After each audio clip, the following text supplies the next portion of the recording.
ይህ ብዙዎችን አጃይብ ያስባለው የኮልተን ሃሪስ አስገራሚ ድርጊት ነው።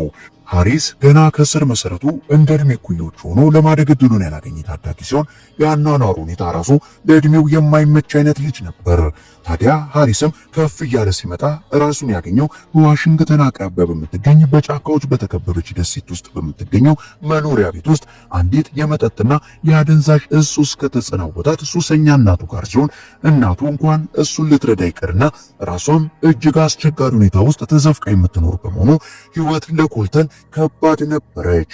ታዲያ ይህን ጊዜ ነበር የ12 ዓመቱ ትንሹ ኮልተን ገና በለጋነት እድሜው ለራሱ ያለው ራሱ ብቻ እንደሆነ የገባው። አብዛኛውን ጊዜውን የሚያሳልፈው በጫካ ውስጥ ለብቻው ቁጭ ብሎ ስለ አውሮፕላኖች የሚያስረዳ መጽሐፍ ይዞ በማንበብ ሲሆን ይህንንም የሚያደርገው ሲያድግ ፓይለት የመሆን ፍላጎቱን ለማሳካት ካለው ጉጉት የተነሳ ነበር።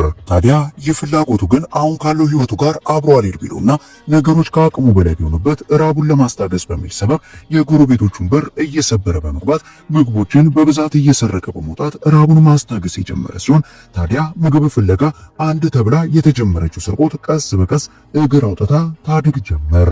በዚህ መሰረት ሃሪስ ምግብ ይዞ ሲወጣ እግረ መንገዱን ሌሎች ልቡ የከጀላቸውን በርከት ያሉ ዕቃዎችን በመስረት እጁን ያፍታታ ጀመር።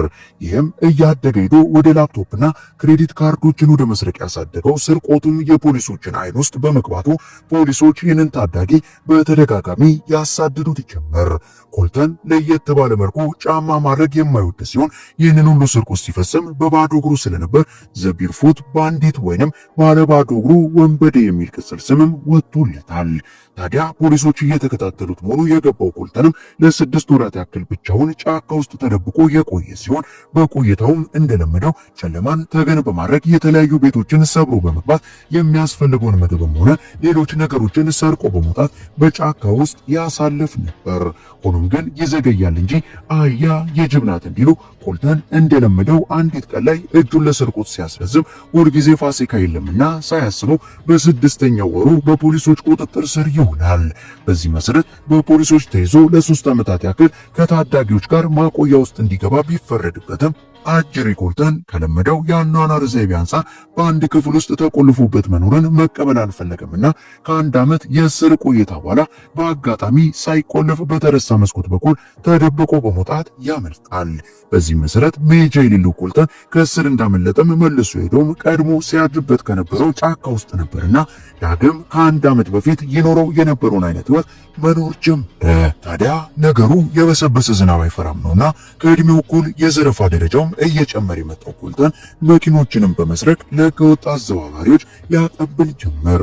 ለወራት ያክል በዚህ መልኩ ከቆየ በኋላ ግን አንድ ቀን በሰረቀው ማርሴዲስ መኪና ውስጥ ሆኖ በድብቅ በመንቀሳቀስ ላይ ሳለ በፖሊሶች እይታ ውስጥ ይወድቃል። እዚህ ምክንያቱ መኪና ነዳዱ ወጣ ያለ በመሆኑና እንደማይችል የሚያሳብቅ በመሆኑ ሲሆን ወዲያውም ፖሊሶቹን ሲያይ እየሄደ የነበረውን መኪና ከፍቶ በመሮጥ ወደ ጫካው ገብቶ ያመለጠ ሲሆን ፖሊሶችም መኪናውን በሚፈትሹበት ወቅት ከሰዎች የሰረቀውን ሻንጣ ሙሉ ዕቃ እንዲሁም ዲጂታል ካሜራ ያገኛሉ።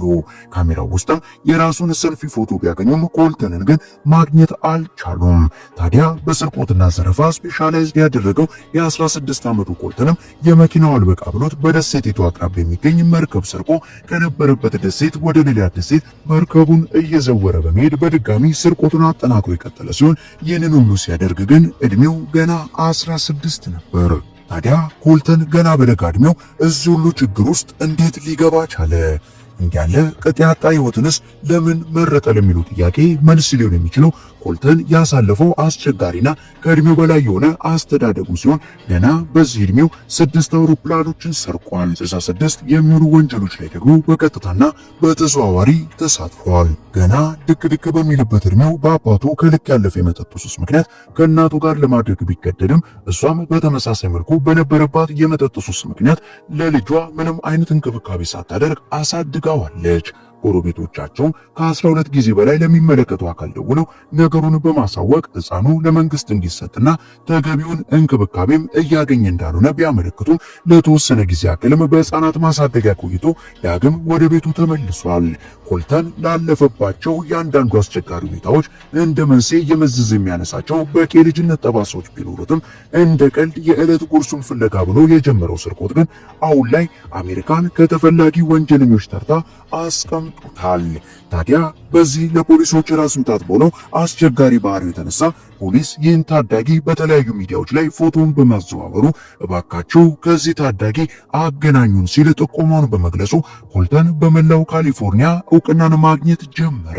አገኘነው ያሉ የሚጠቁሙ ሰዎችም በርከት ቢሉም ፖሊስ የተባለው ቦታ ሲደርስ ግን አጅሬ ኮልተን ከቻላችሁ ያዙን እያለ ዱካውን ያጠፋል። ታዲያ በፖሊሶች በመሳደድ ላይ ለነበረው ኮልተን ይህ ለሱ ጨዋታ ነበርና ምንም ቦታ ስላልሰጠው ከፖሊስ ጋር ድብብቆሹን ተያያዘው። ታዲያ በዚህ ሁሉ ውጣ ውረድ ውስጥም ቢሆን ግን ሙሉ ትኩረቱ የነበረው ፓይለት መሆንና በራሱ አውሮፕላንን ማብረር የሚለው እንቅልፍ የነሳው ፍላጎቱ ብቻ ነበርና እየተደበቀ ወደ በረራ ጣቢያዎች በመሄድ አውሮፕላኖች ለበረራ ሲነሱ ጠብቆ ይመለከት ነበር። በዚህም ታዲያ በሚኖርበት ደሴት ኦርካን ላይ አንድ አነስተኛ ፕሌን የነበረው ሰው እንዳለ መረጃ ያገኛል። ትንሹ ኮልተንም አውሮፕላንን የመሰለ ነገር አግኝቶ ዝም ማለት አልፈልግምና እንደለመደው አሳቻ ሰዓት አመቻችቶ ሴስና 182 ስካይላይን ወደ ተሰኘችው ፕሌን በማምራትና ውስጧ ውስጥ በመግባት እላያ ላይ ያለውን ቁልፍ በድፍረት አስነስቶ ለዘመናት ሲያነብና ሲያጠና የነበረውን አውሮፕላን የማብረር ዕውቀቱንና ፍላጎቱን ተገበረባት። ኮልተን ይህንን ለማድረግ የሚያስችል በቂ ስልጠናና ፍቃድ ባይኖረውም በልጅነቱ ከሚያነባቸው የፓይለቲንግ ማኑዋሎች በሰረቀው ላፕቶፑ ላይ ካያቸው የአውሮፕላን ማብረር አጋዥ ቪዲዮዎች በስተቀር ይህ ነው የሚባል ችሎታ ባይኖረውም ትንሹ ኮልተን ግን ከደቂቃዎች በኋላ ራሱን ያገኘው ከአንዲት አነስተኛ ፕሌን ጋር አየር ላይ ሲሆን ይህም ለእርሱ የዘመናት ህልሙ ነበር። ታዲያ በሚያስገርም ሁኔታ አውሮፕላኗን አስነስቶ በማብረር በአየር ላይ ለደቂቃዎች ቢቆይም ኮልተን ግን ልብ ያላለው ነገር ቢኖር ፕሌኗ ነዳጅ እንደጨረሰች ነበርና ብዙም ሳይጓዝ አውሮፕላኗን ማሳረፍ አሊያም መከስከስ የመጨረሻ አማራጩ ነበር። ታዲያ በዚህም ኮልተን አመቺ ሜዳ ሲያገኝ ፕሌኗን ቁልቁል ለማሳረፍ በማሰብ ይዟት ይንደረደር ጀመር። በዚህም በስተመጨረሻ ኮልተን ፕሌኗን እንደምንም ከመሬት አጋጭቶ ቁልቁል በአፍንጫዋ ተክሎ አሳርፋት። ይህ የድመት ነፍስ ያለው ኮልተን ብዙም ጉዳት ሳይደርስበት የተረፈ ሲሆን በዚህ ብቻ ግን አላበቃም ነበርና ከዓመት ቆይታ በኋላ በድጋሚ በሌላ ጊዜም አውሮፕላን በመስረቅ ጥቂት ማይሎችን ብቻ ካበረረ በኋላ በዚህኛውም ዙር ሳይጋጭ በትክክል ማሳረፍ ችሎ ነበር። ታዲያ የበረራ ጥማቱ ያልወጣለት ትንሹ ኮልተንም እንዲህ ያለም እንደ ቀልድ ሶስተኛ አውሮፕላኑን ድጋሚ በመስረቅ 250 ማይል ርቀት እየበረረ በመሄድ ዋሽንግተን ድረስ ማድረስ ቢችልም በመጨረሻ ግን በሚያሳርፍበት ወቅት ሜዳው ላይ ተከስክሳ ከጥቅም ውጭ ሆነች። ኮልተን ይህን ሲያደርግ ገና የ17 ዓመት ታዳጊ የነበረ ሲሆን የስርቆት ደረጃው ግን ከእድሜው በላይ ቀስ በቀስ አድርጎ መርከብና ከአንድም 3 አውሮፕላኖችን ወደ መስረቅ ከፍ ብሎ የነበረ ሲሆን ፖሊሶችም ይህንን ሁሉ ሲያደርግ ግራ በሚያጋባ መልኩ ሊያገኙት አልቻሉም ነበር። ይህም ስራው ታዲያ ቀስ በቀስ ኦንላይን ላይ በርካታ አድናቂዎችን ያፈራለት የጀመረ ሲሆን ጫማ ባለማድረጉ የተነሳ ቤርፉት ባንዴት የሚል ቅጽል ስም ሊያወጡለት ችለዋል። አድናቂዎቹም በስሙ የፌስቡክ አካውንት በመክፈት ከ100 ሺህ በላይ ተከታዮችን ማፍራት እየቻሉ ሲሆን የብቻ ሳይሆን እሱን የሚያወድሱ ዘፈኖችና በሱ ፎቶ የታተሙ ቲሸርቶች ይሸጡ ጀመር። እውቅናው ግን ለኮልተን ይበልጥ ለፖሊሶች ቅርብ እንዲሆን ያደረገው ሲሆን ጉዳዩን ኤፍቢአይ ሳይቀር እጁን ያስገባበት ሆነ። ይህም ሆኖ ግን ኮልተን አሁንም ድረስ ትላልቅ ቤቶችን መዝረፍና መኪኖችን መስረቁን ተያይዞታል። ከአንድ ዓመት ቆይታ በኋላ ግን ኮልተን የሚፈልገውን አይነት አውሮፕላን ለመስረቅና ከሀገሩ ለመውጣት በመወሰን መርከብ ሰርቆም ወደ ሌላ ስቴት በመሄድ የአውሮፕላን አሰሳ ያደርግ ጀመር። የተለያዩ መኪኖችን እየሰረቀ ከአንዱ አየር መንገድ ወደ ሌላው በመዛዟር እሱ የሚፈልገውን አይነት አውሮፕላን ፍለጋ ይዞር ጀመር። ነገር ግን የሚፈልገውን አይነት አውሮፕላን ማግኘት ባለመቻሉ የተለያዩ ስቴቶችን ከዞረ በኋላ በመጨረሻ ኢንዲያና ስቴት ላይ የሚፈልገውን አይነት አውሮፕላን ማግኘት ቻለ። ከዚያም እንደለመደው አውሮፕላኑን አስነስቶ በረራ ቢጀምርም አሁንም እንደተለመደው አውሮፕላኑን በሚያሳርፍበት ጊዜ ከመሬት ጋር ያጋጨዋል። በዚህ ወቅት ታዲያ የፕሌኑ የኢመርጀንሲ ሎኬሽን አላርም ወደ ዋናው አየር መንገድ ያለበትን ቦታ ማሳወቁን ኮልተን አላወቅም ነበርና ፖሊስም ያለበትን ስፍራ ቢያውቅም ኮልተን ግን አሁንም ደብዛውን አጥፍቶ ወደ ባሃማስ ሸሸ። በዛም በርካታ ቁጥር ካላቸው ቱሪስቶች ጋር ተመሳስሎ ለመኖር አቅዶ ቢሆንም እውቅናው ግን አልፈቀደለትም ነበርና ቀስ በቀስ የአካባቢው ነዋሪዎች ኮልተን ባዶ እግሩ ወንጀለኛ መሆኑን ደረሱበት። ወዲያውም ለባሃማስ ፖሊስ ጠቁሙ። ኮልተንም የመጨረሻውን መርከብ ሰርቆ ከፖሊሶቹ በመርከብ ለማምለጥ ይሞክር ጀመር።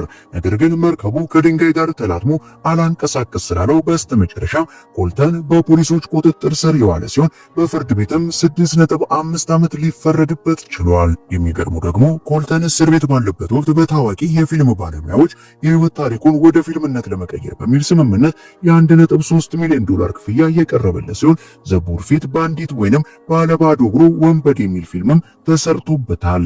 ነገር ግን ኮልተን በሕግ ጥላ ስር በመሆኑና ባደረሰው ከፍተኛ ጉዳትና ስርቆት በጭራሽ ገንዘቡ እንደማይገባው ፍርድ ቤቱ በመወሰኑ በምትኩም የስርቆቱ ሰለባ ለሆኑት አካላት ገንዘቡ ተላልፏል። ኮልተን በአሁኑ ሰዓት የፍርድ ቤት ቅጣቱን ጨርሶ በነጻ የተለቀቀ ሲሆን አሁን ላይ ይህን የመሰለ የ30 ዓመት ሰው የሆነ ሲሆን ከፍተኛ የባህሪ ለውጥ አድርጎ እንደ ማንኛውም ሰው መደበኛ የቢሮ ስራ በመስራት ህይወቱን በመምራት ላይ ይገኛል።